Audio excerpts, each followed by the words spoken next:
the best interest for the UK to continue to pay, because in that case it might secure a better deal later. But if the UK wouldn't pay, according to my calculations, about 16 billion euros would be missing from the EU budget in 2019 and 2020 altogether, which is, not a small amount, but also not a big amount. It's just 0.06% of GDP of EU member states. So I think the 27 could very easily fill the gap. But politically, that would be, I think, a very negative view on the UK, if the UK default on its obligations toward the EU. Well, given all these concerns, do you think that the rest of the EU is doing enough to prepare for the eventuality of a no-deal Brexit? Are enough measures in place? Are EU nations spending enough money to make sure that they can deal with the challenges of a no-deal Brexit? Some preparations have been made. For example, for financial services, the European Commission proposed some regulations which can help to avoid a major cliff edge.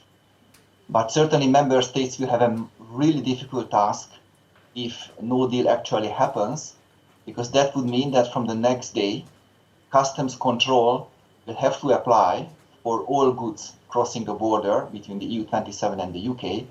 And this requires an enormous new facilities, many more customs officers and so on. And this is a very, very big challenge. And I'm afraid neither the UK nor the EU27 member states are ready to meet this challenge in case of a disorderly Brexit.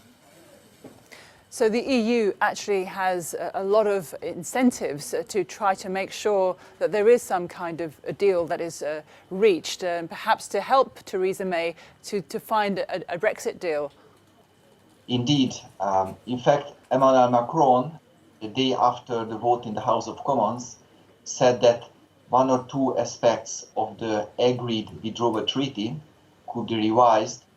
And I indeed expect that the EU27 there are currently major negotiations within them, and they will reconsider whether the current withdrawal treaty is indeed the only one, or if they can give some compromises to achieve some managed exit. And certainly the best would be a full withdrawal treaty, both for the EU and also for the UK.